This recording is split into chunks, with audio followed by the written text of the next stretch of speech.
आज बात करूंगा साधना में षटकर्म। षट माने 6, कर्म कर्म माने काम या स्टेप, एक्शंस। साधना में वो 6 कौन से स्टेप होते हैं जिनसे साधना बलवती होती है और आप अगले स्तर पर आ जाते हैं साधना में। कई बार क्या होता है कि साधना भिन्न भिन्न पद्धतियों से होती है।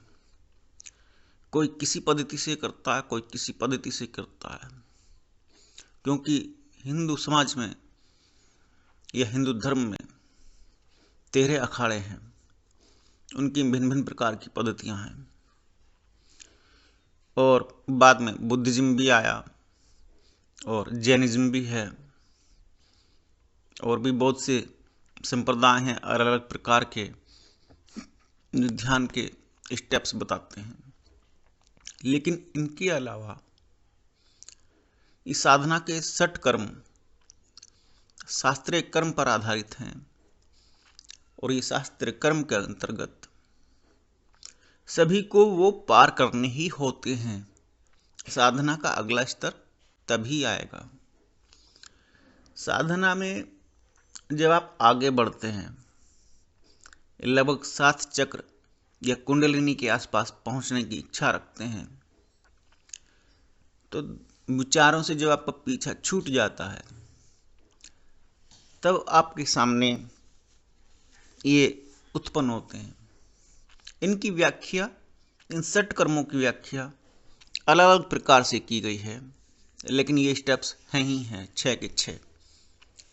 अगर इनको देखें कि हमें इनका दुरुपयोग करना है, तो ये सांसारिक कर्मों के लिए प्रयोग किए जाते हैं, और अगर इसका साधना में प्रयोग करना है, तब आप साधना के नेक्स्ट लेवल पर होते हैं और अंतिम लेवल सीधे डायरेक्ट आपको समाधि पर पहुंचा देता है।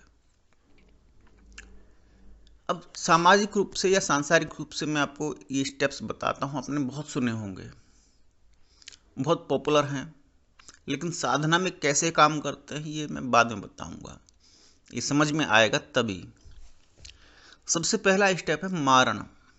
आपने देखा होगा, सुना होगा कहीं ना कहीं कि होली दिवाली पर तंत्र क्रियाएं की जाती हैं और उनके माध्यम से शत्रुओं के ऊपर प्रहार किया जाता है और शत्रु मर जाता है या उसका बहुत बड़ा नुकसान पहुंचता है। मारण का मतलब ही मार डालना है, और मार ही डाला जाता है किसी न किसी तंत्र क्रिया के माध्यम से या किसी न किसी अन्य साधना के माध्यम से वो मारण क्रिया की जाती है। इसके बाद आता है मोहन। मोहन के भी 2-3 भाग हैं, इसी में सब डिवाइडेड हैं। मोहन माने होता है किसी को अपनी ओर खींचना।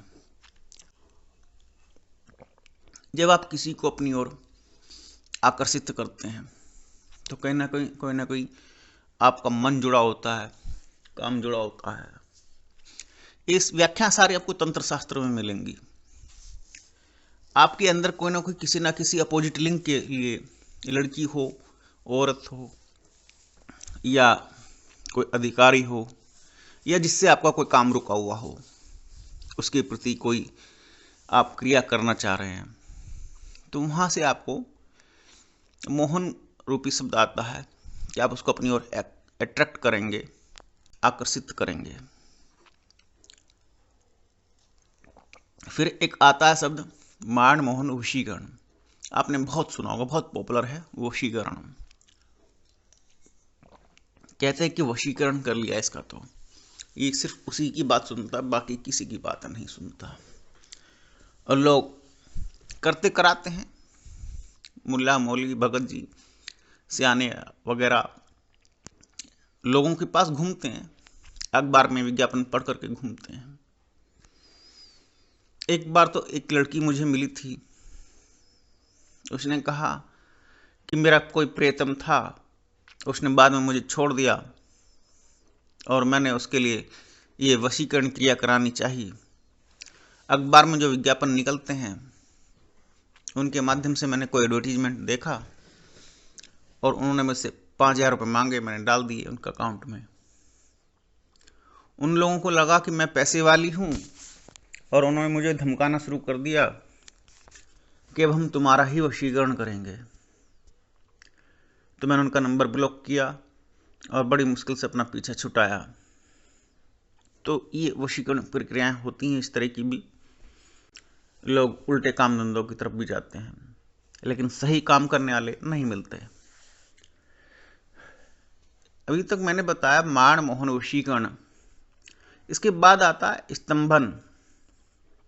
स्तंभन का मतलब होता है स्टॉप, किसी चीज को रोक देना पूरी तरह से। और आपका ये, जैसे आपको कोई मित्र शराबी हो गया, या आपका बेटा कोई जानकार, या आपका कोई बेटा या पति या कोई सगा संबंधी, तो आप उसको रोक देना चाहते हैं।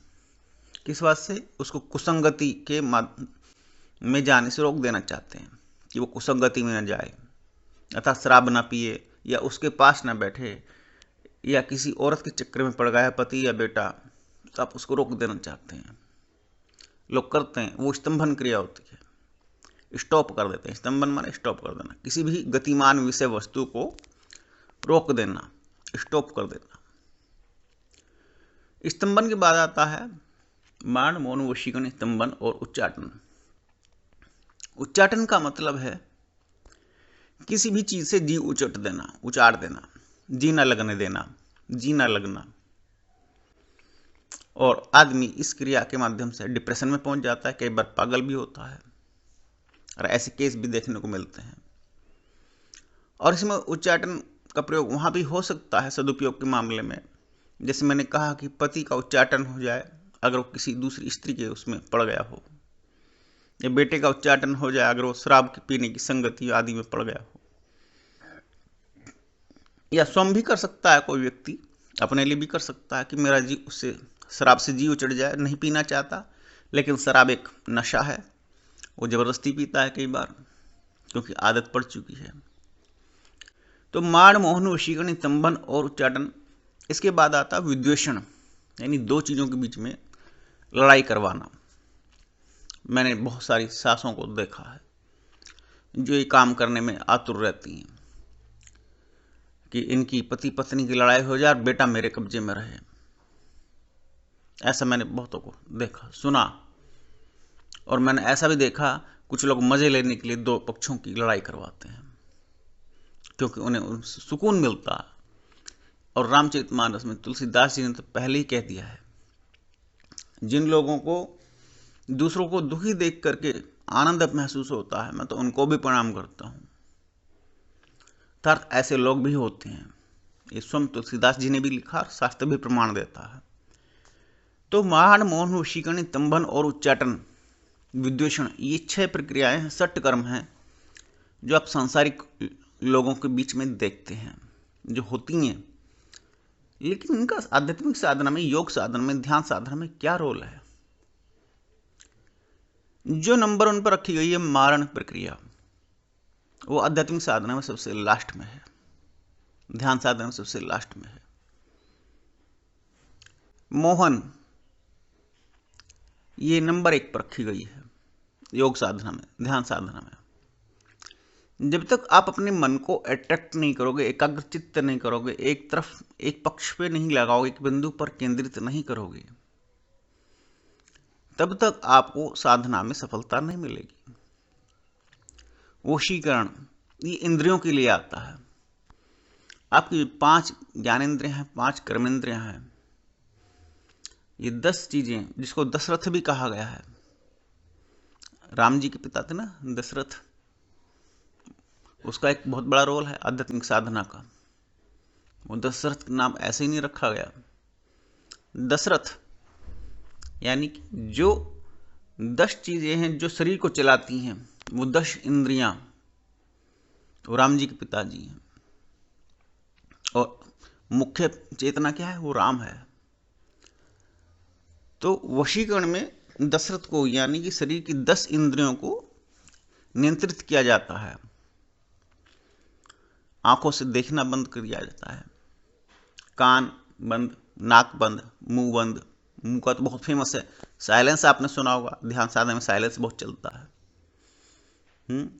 नासिका, सुगंध ना लें, ये बड़ा कठिन कार्य है।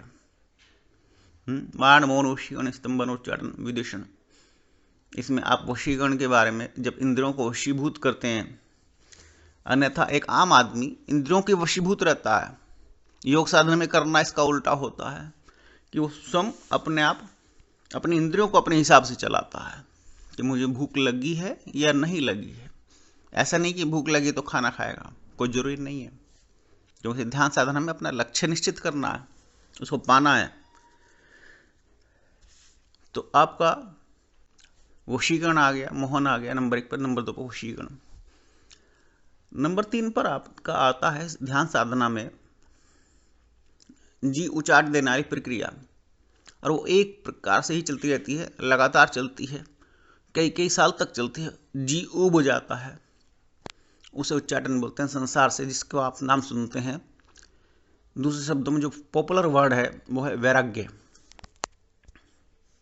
वो जी उचट जाता है संसार से, तो वैराग्य बोलते हैं उसको।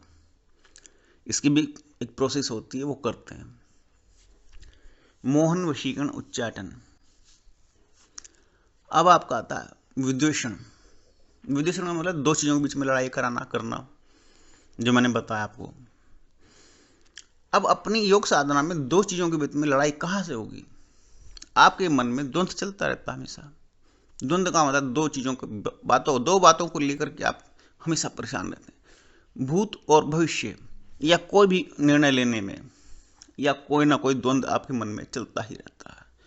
कोई विचार आपको शांत रहने नहीं देता। तो योग साधना में विद्वेषण क्रिया के माध्यम से समस्त प्रकार के विचारों को बंद कर दिया जाता है, आप उससे मुक्ति पा जाते हैं। इसके बाद आपका आता है स्तंभन। यहां स्टेप्स बदल गए योग साधना में। स्तंभन का मतलब है रोक देना, किसी भी गतिमान विषय वस्तु को रोक देना। आप शरीर को तो नहीं रोक सकते, क्योंकि शरीर को रोक देंगे तो शरीर बीमार हो जाएगा, आप योग साधना नहीं कर पाएंगे। रोकना क्या है? रोकना वो है जो आपका वीर्य है, जो बार बार संभोग की ओर भागता है, जो आपको आपकी समग्र ऊर्जा को इस संसार में बहाता रहता है, और आप योग साधना में उन्नति नहीं करते। उसके लिए स्तंभन की प्रक्रिया की जाती है कि आप अपने वीर्य को स्टोर कर लेते हैं। वो वीर्य उस तरह से प्रयोग होता है जैसे आपने एक दीपक देखा हो जिसमें घी रखा रहता है, ज्योत जलती है, दीपक जलता है। जितना ज़्यादा घी होगा उतनी ज़्यादा देर तक दीपक जलेगा।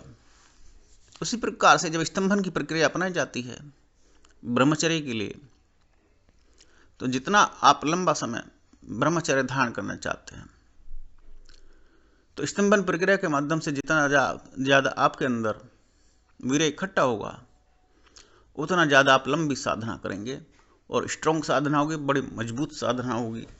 वहाँ स्तंभन प्रक्रिया अपनाई जाती है। जब आपके सारे ये 5 स्टेप पूरे हो जाते हैं, तो जो अंतिम स्टेप बचा षटकर्म में, मारण, फिर आपका शेष क्या बचा? जब आपने इंद्रियों को नियंत्रित कर लिया, संभोग छोड़ दिया, वैराग्य प्राप्त हो गया, मन में कोई द्वंद्व नहीं रहा, तो मारण की जरूरत नहीं पड़ती, मारण स्वयं हो जाता है। और जब मारण आपको प्राप्त हो जाता है तो क्या प्राप्त होता है? तब आपको समाधि प्राप्त हो जाती है। वो अंतिम स्टेप मारण जो स्वयं हो जाता है, और दूसरे शब्दों में कह लेते हैं, मारण के अंतर्गत सांस भी छूट जाती है। समाधि में भी एक अवस्था आ जाती है कि आपकी सांस लगभग गायब रहती है, इतनी स्लो हो जाती है या गायब ही हो जाती है कि आपका शरीर रह जाता है। तो अंतिम पद आपका समाधि है, और ध्यान की प्रक्रिया का जो फूल है, परम फल है, वो भी समाधि है, और संसार का सर्वोत्तम कर्म समाधि है। तो साधना में ये स्टेप आते हैं, और ये आप किसी भी संप्रदाय से, किसी भी प्रकार की पद्धति से हो, आप इससे होकर के गुजरते ही हैं, तभी आपको कुछ विशेष उपलब्धि प्राप्त होती है। नमस्कार।